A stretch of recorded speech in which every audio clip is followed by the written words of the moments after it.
There are 9 games on Friday. Let's take a look at who we're streaming in. Let's do the injury updates. Let's just pay attention to what's going on across the league on a very busy day.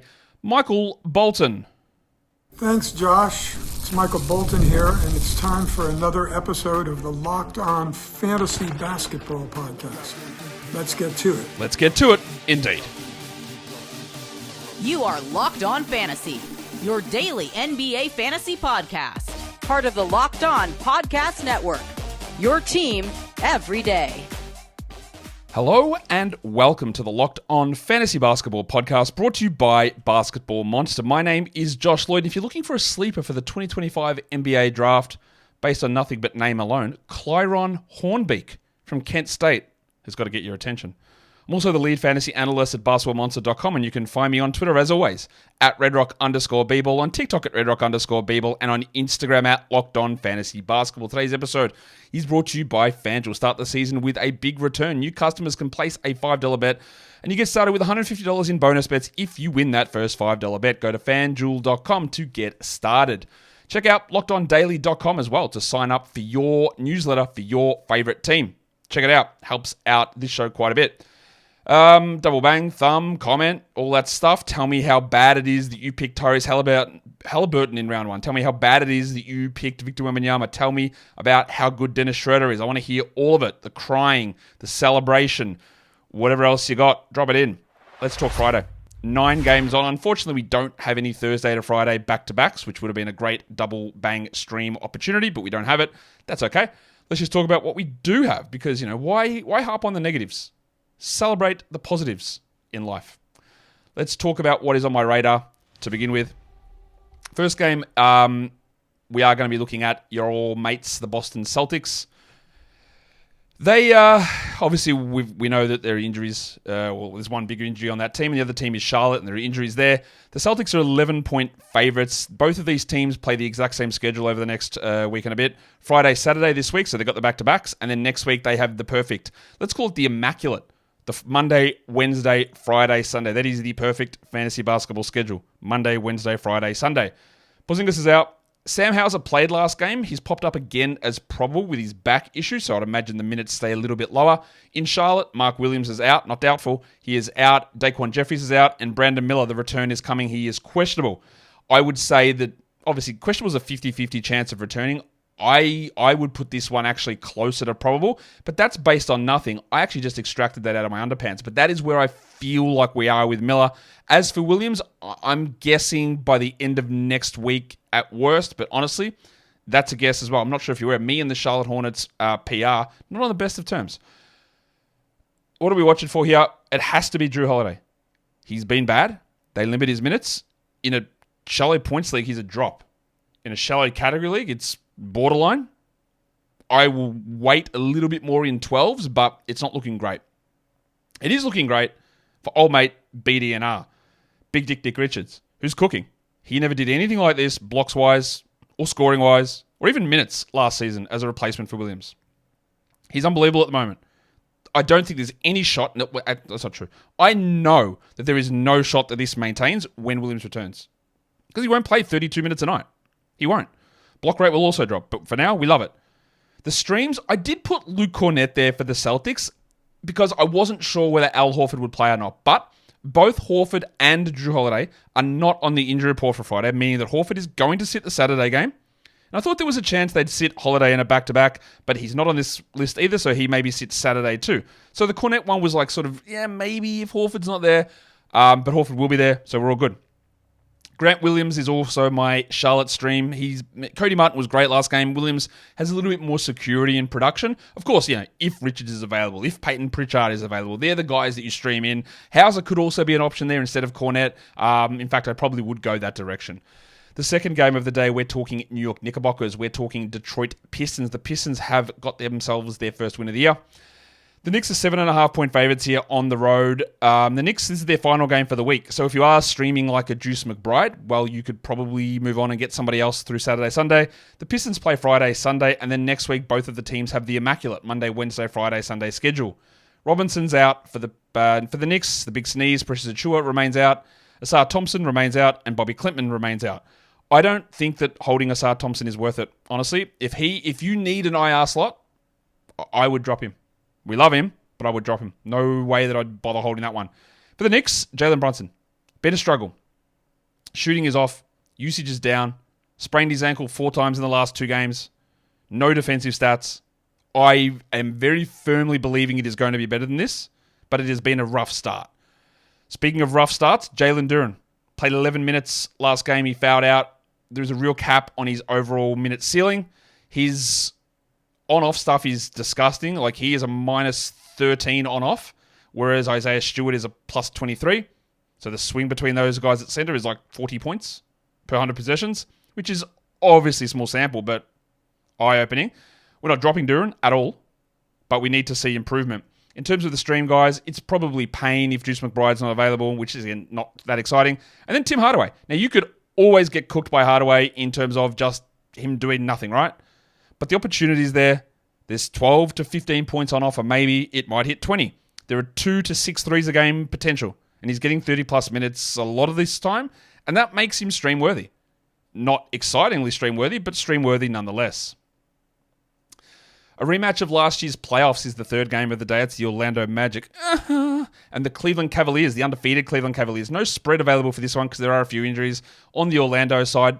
The Magic play Friday, Sunday, while the Cavs have a Friday, Saturday back-to-back, and both teams, well, they don't have the Immaculate, actually. Orlando does Monday, Wednesday, Friday, Sunday, while Cleveland goes Monday, Wednesday, Friday, Saturday in Week 3. So what are the injuries that I'm talking about? Franz Wagner, Paolo Banchero, and Goga Badadze are all questionable. Franz is with his illness, which has caused him to leave the last 2 games early. If you're in a Roto Games Cap situation, I wouldn't play Franz. Just because like that risk of him being questionable and then leaving the game early again is too high. Catch it up later on. As for Paolo, he's been really good the last 2 games and the first game of the year, but now he's got an abdominal issue. If he is out, they are just not going to score. Like I don't know how they score. It might mean we get minutes for someone like Tristan da Silva, which shouldn't matter that much for a fantasy perspective, but if both those guys are out, they're in real trouble. Paolo has been great. His 2-point percentage is way up. His free throws, still a massive problem. We know that. And I know there's always a lot of talk about Paolo and his category league value. You know he's above average in blocks so far this season. Small sample, clearly, but like he is above average. So that's at least helping.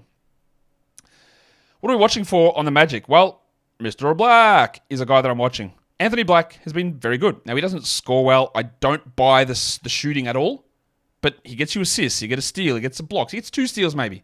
There's streamability there without being a 12-team must. On the Cleveland side, Jarrett Allen's also playing at an incredibly high level. I was very into drafting Jarrett Allen at the back end of the 3rd or in the 4th round, just because I wanted a center in a lot of builds where I wasn't looking at big block shot numbers as the driving factor, a guy that could be a good free throw player with good field goals, and that's what he is. And he's been awesome. I think there's going to be a drop somewhere here for Allen, but he's been really good. In terms of stream, guys, KCP is rightfully on waiver wires. You can stream him in. You might get 8, 3, and 1 with 2 steals and 2 threes, which, again, is okay. You could have Mr. Black. Come on, Josh. Focus. Mr. Black in that position, and I'd be okay with it. But honestly, like 23 minutes versus 31, if it's close in your mind, go more minutes. And then for the Cavs, Karis LeVert would be the guy, but he's rostered in too many of them. So we look to Dean Wade to be that player who occasionally has the big pop-off game, but, it doesn't happen that often because it's Dean Wade, who's actually a really good player. Today's episode is brought to you by FanDuel Sportsbook. Get ready to tackle the NFL season with FanDuel, America's #1 sportsbook. As a new customer, you can go in there and bet $5, and you get $150 in bonus bets if that first $5 bet wins.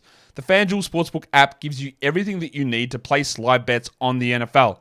You go in there, you open the app, you got a hunch, you're watching the game, you're in the middle of the big sports battle, and you open it up and you see things on there. Like previously, you would have had to, go to some sort of other site to get your live stats, to get your live play-by-play, but no. FanDuel has it all right there for you on the one page where you place your live bets. So, get started with $150 in bonus bets if you win your first $5 bet. That is FanDuel.com. Never waste a hunch and make every moment more with FanDuel, an official sportsbook partner of the NFL. And don't forget to gamble responsibly.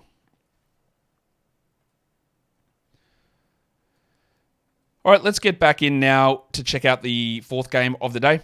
We're talking about the Los Angeles Lakers traveling to take on the Toronto Raptors, and the Raptors, of course, very, very beat up at the moment. The Lakers, this is their last game for the week. Not that there's many stream guys on this team, but like, I guess in a shallow format, if you do, and you have been riding the Rui Hachimura train, you might move off it, if that's what you're looking for. Don't think you would, but you might. Then they have the Immaculate, the Monday, Wednesday, Friday, Sunday next week, while the Raptors go Friday, Saturday, back-to-back this week, and then Monday, Wednesday, Saturday, Sunday. So a weekend back-to-back for them. Christian Wood is out. Jared Vanderbilt-Bar is out. D'Angelo Russell is probable. Austin Reeves was probable last game, and he's not on the injury report here, so that's good news. And then in Toronto, it's the same stuff. Barnes is out, Olynyk is out, Bruce Brown is out, and Emmanuel Quickley is doubtful, except Jacoby Walter, Gary Trent III, he is upgraded to questionable, so he might play. I don't think that really matters. I don't think he's going to have much of a fantasy impact. But knowing that Olynyk is out and Brown is not coming back means that value of someone like Jonathan Mogbo remains. On the Lakers side of things, D'Angelo Russell has been a very, very poor starter to this season. His shooting is way off. It will improve, but the thing that worries me a little bit is ball handling and usage, and we want to see if there's any change there. I'm not sure there will. The shooting will improve, though. Whereas on the Raptors side, Rowan Barrett's bad free throws continue. I don't know why. As soon as he went back home, the free throw stroke just disappeared. I guess it's depression about being in Canada, but that did drop off. The other stuff was good. He's going to get a lot of usage. The assists are pretty good at the moment. His field goal percentage remains pretty strong. So he's been very good. What's a stream guy for the Lakers? Like, it's probably Jackson Hayes. You could throw Dalton Connect in there. He's had like one good game thing so far, which was the last one. But that's, Hayes is a rebound field goal block guy. Connect is a points and threes guy. And for the Raptors, Jonathan Mogbo is the guy that I stream. Now, I am definitely making sure that there's no deck available on my waiver wire. Like, I would be adding Grady if I could, but Mobo's the stream. We'll reassess it when Kelly Olynyk returns, and if they do that. But Mobo's a guy to have on rosters, especially in stashable formats, because I do think he will again have a top 100 run in March and April. But for now, that opportunity is here, and we roll with it. He started. I don't think anything will change regarding that. The other guy you could look at is Davion Mitchell, because Emmanuel Quickley is not available. Although I think Jamal Shedd's a better player, he's just not getting enough minutes to justify him over Davion at this point. Another game with an incredible list of injuries. It is the Sacramento Kings and the Atlanta Hawks. The Kings go Friday, Saturday on a back-to-back, and then they play the Monday, Wednesday, Friday, Sunday, whereas Atlanta has Friday, Sunday, and then they have Monday, Wednesday, Friday, Saturday next week. So who's out? Devin Carter and Orlando Robinson. The Kings injury report remains unchanged. In Atlanta, though, everyone's still out. DeAndre Hunter is out again with the knee. He played 2 games, and he's done. 3 maybe. So he just, I thought maybe that was just like a management thing across a back-to-back, but no, he's just out. So we're obviously not holding on to DeAndre Hunter because he's bad and he's injured. Bogdanovic remains out. Dyson Daniels and his hip flexor remains out. I know they're saying day today. I believe it's at least a 7 to 10 day injury for Dyson. Kobe Buffkin's out 4+ weeks, and Vic Krejci remains out. So everyone's out. Sacramento, the last 2 games for Keegan Murray have been subpar. Interestingly, there've been some blowouts for the Kings, but they've pulled the minutes back, which we love to see in terms of long-term preservation. But Murray's shots have dropped, his usage has fallen away, and his percentages have dropped off. So I want to see how they use the minutes. This could be an easy blowout as well, but how he, again, fits into the usage hierarchy. On the Atlanta side, Onyeka Okongwu was really bad against the Wizards. I think there's a chance he could be bad again here against Sabonis. I am not dropping him, but he is moving into a shallow league drop scenario if it's going to be a 23 minute split between him and Capella. 26 minutes for Okongwu, clear hold. If it's 23, then we get to more iffy stuff. In terms of the stream, guys, Keon Ellis really racked up the defensive stuff. That doesn't really mean anything for points leagues, but for category leagues, it's important if you're looking for those categories. How he works his way to 25 minutes when Kevin Huerter's playing 27 and Monk's playing 27, that's almost impossible to get to, right? Because it's not like there's any other guards getting minutes off the bench, but Alice is the stream guy for defense. And then, yes, I am saying this, Josh Lloyd, I am telling you that David Roddy's a stream option. And that is because they have nobody. Roddy is not very good. He's already had speaking of team options being declined, he had his rookie 4th-year option declined. Marjon Beauchamp, another failure of a draft pick, had his 4th-year team option declined. The Lakers declined Jalen Hood-Schifino's 3rd-year option, and that just never happens. You never see it. Like, the man never played last season. The man had a back injury, and now he's here, and he's played about 6 games, and they've just said no. That is wild to me. That is, and it's not like he was on a top 10 pick with a huge salary. He's a 17th pick. He was one of those guys in that draft process where I just was like, I hate what I see, but like maybe I'm wrong because he's just a big guard with some vision and maybe it all works. But to give up after like, what's he like? Honestly, like he might have played 20 career games, Jalen Hood-Schifino, and they've just said no. Is his attitude stuffed? Is his back rooted? Or do they just think he's that bad? That's wild to me to not be able to at least give him the third year. Like, just, like, honestly crazy. But anyway, Jalen Hood-Schifino. Rookie option decline legend. Same as David Roddy, because he's also bad. But opportunities arise. Now, of course, Zach Ricochet is the guy that you roster if he's available. And if you're looking for threes, Garrison Matthews could be there. But Roddy started. He was pretty good last game. I love him, but that's where we're at. I'm doing a check here on Hood-Schifino's games played total. 21 games played, 109 total minutes. Wow, that's actually crazy. The next game, it's Chicago and Brooklyn. In Brooklyn. No spread available at this point. This is the Bulls' final game for the week. So, if you are looking at a Pat Williams, if you've got Jalen Smith, even like an Ayo Dosunmu, and you're not sold on long-term value, like this is the end of them for the week, so consider that. Next week, they go Monday, Wednesday, Thursday, a middle of the week back-to-back, and then Saturday. And Brooklyn plays Friday, Sunday this week, plus only 3 games next week with a big gap in the middle. They have 3 days off in the middle of the week. Remembering also, by the way, guys, next Tuesday, no games. Next Monday, everyone plays. Next Tuesday, no games. US election. No one plays. Remember that for next week. Injuries. Lonzo Ball is out. Jalen Smith was questionable last game. Ruled in with an ankle issue and then ruled out with a knee issue. He is questionable. And Zach LaVine subluxated his shoulder, which isn't quite a dislocation. It's a slight move. From my understanding, when you have a dislocation, like it fully goes out of the socket and it stays out and it's got to be put back in. A subluxation means it slips a bit and comes back in. So there's straining of the tendons. That happened in the first half. LaVine was wincing and he was like, yep, we'll see how it goes. And then he played the entire second half, not with no problems, but he played it all out. I would think that LaVine plays, but we've got to watch that because if he is out, then that Ayo Dosunmu value does rise up significantly. For the Nets, most of the same things. Day'Ron Sharpe and Bojan Bogdanovic is out, but Trendon Watford's ready to return. He could actually take all of Noah Clowney's minutes, so watch that one. And then Nick Claxton rested last game and he will return. In Chicago, we just have to see how LaVine plays and if he plays and how that goes with his shoulder. But Brooklyn, we've got to watch Zion Williams. There's a bit of buzz happening with Zion at the moment. His last 2 games were really good. It's hard to believe in Zion Williams to begin with, but it's hard to believe in Zion Williams as a 21-minute a night player as a 12-team guy. That's impossible for me. I do think that when we get to March, he will be useful.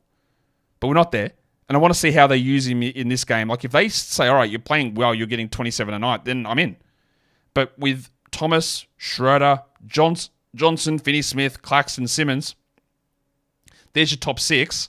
It's really hard to see Zion being a 12-teamer. I would assume is a really good stream, a really good option here because value could spike with no Lonzo and maybe no LaVine. Otherwise, he's very mid. And then Dorian Finney-Smith is probably the best Nets streamer. You go for minutes. If Cam Johnson's available, we use him. But Finney-Smith gets the minutes. He gets 1 to 2 blocks, 1 to 2 threes.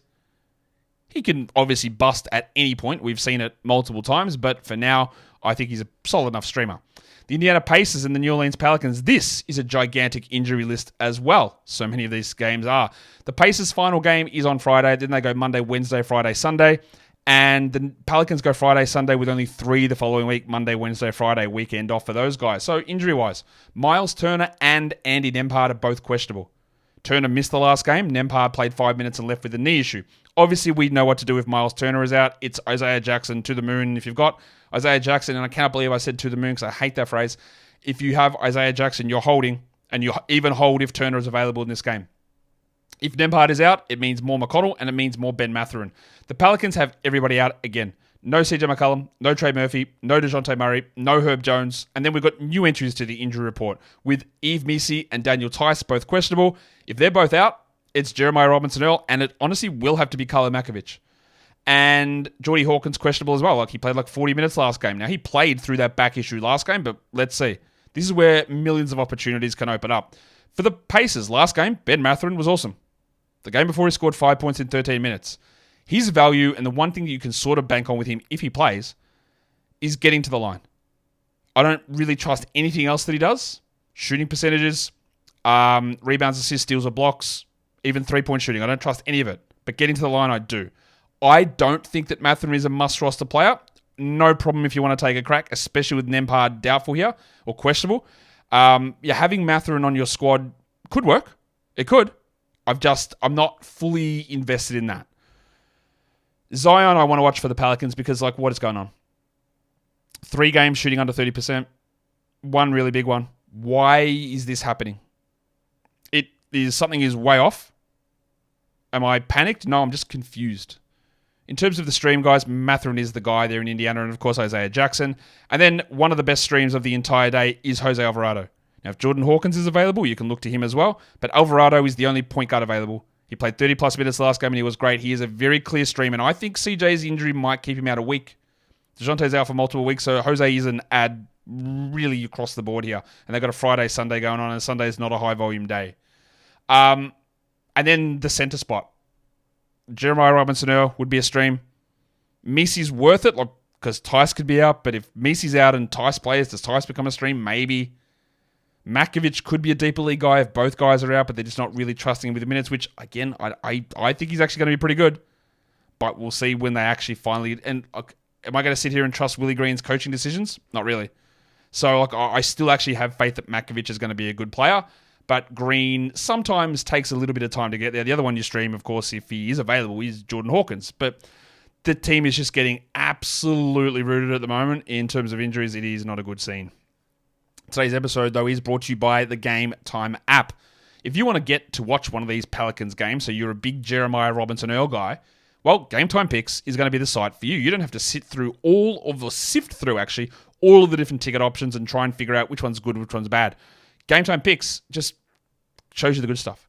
It cuts out the fluff. It reduces the time that you've got to go through it.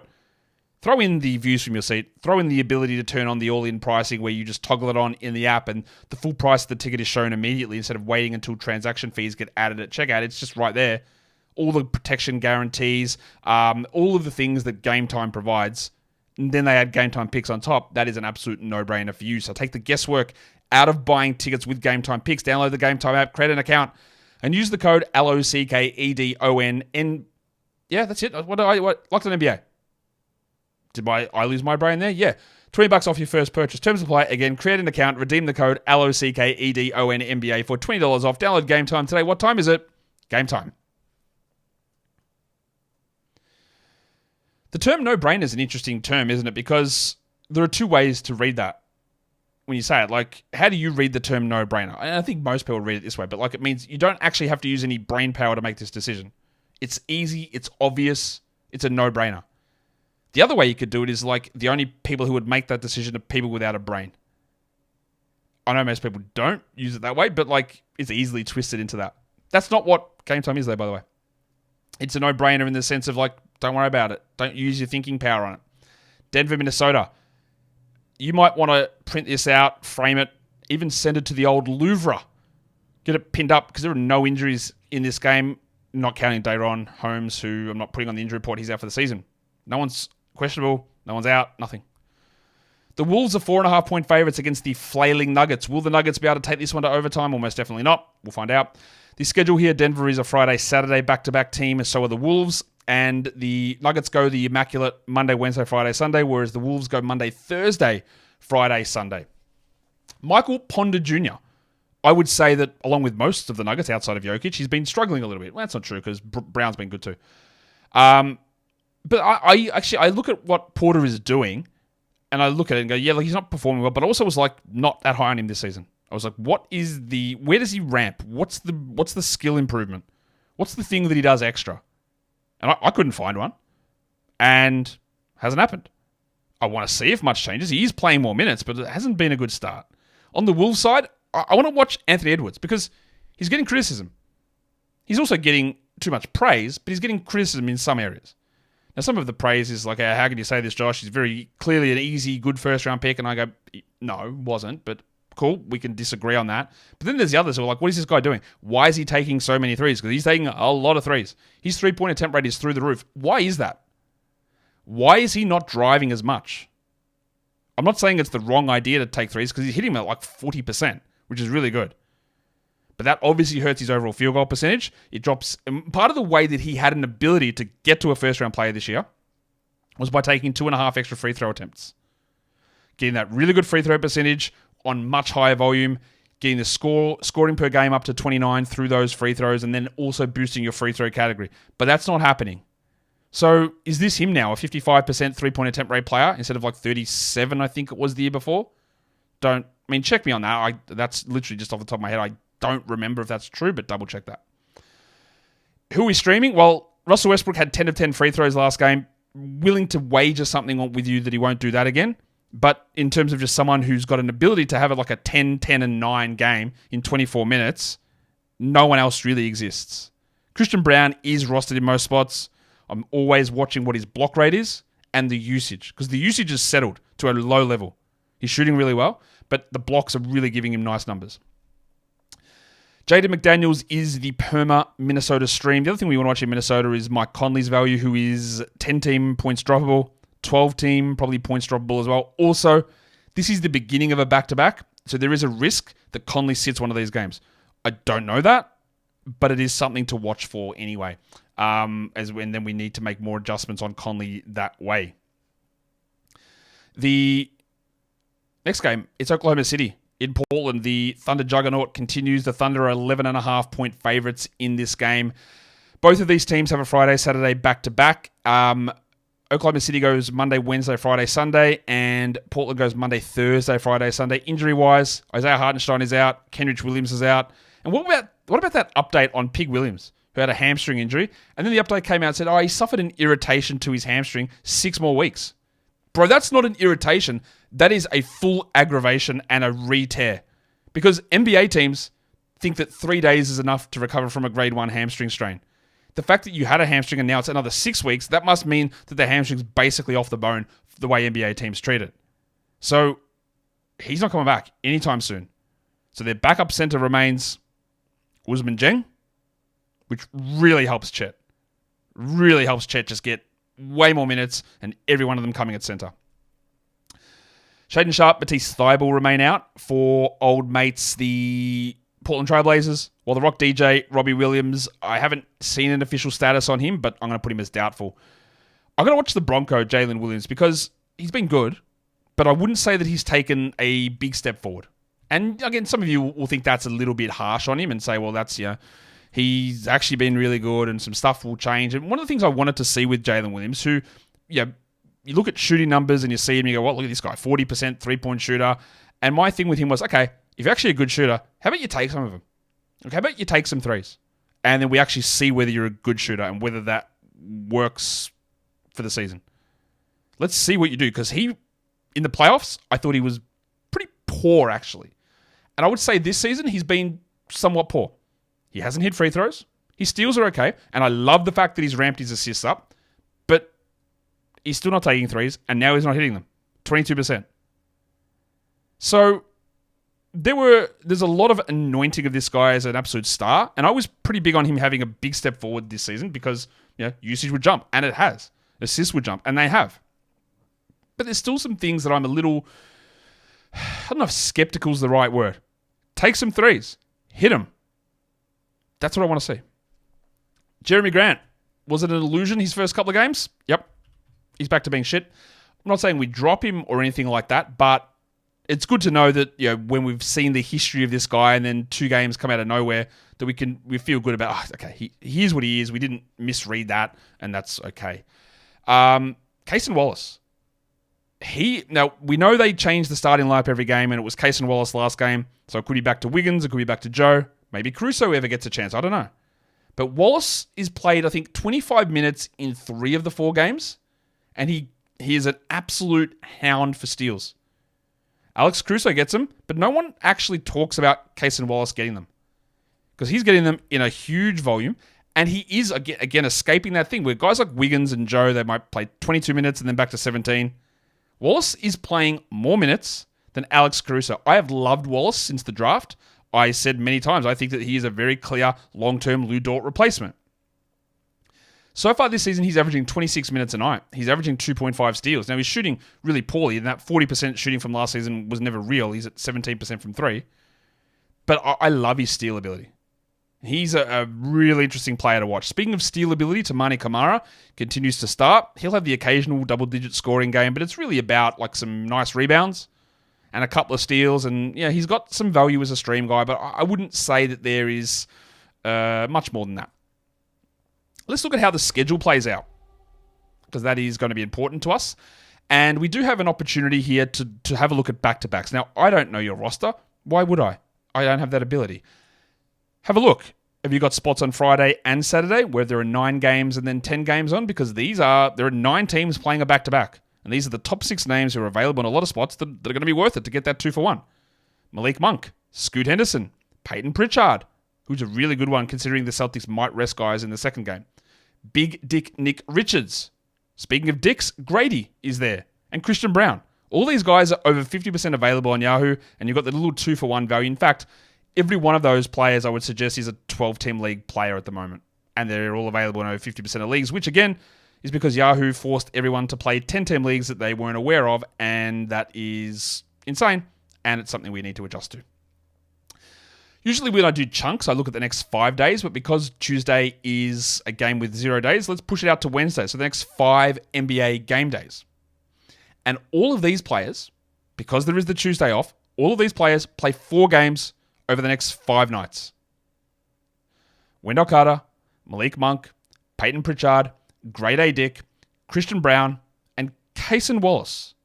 4 games over the next 5 game nights.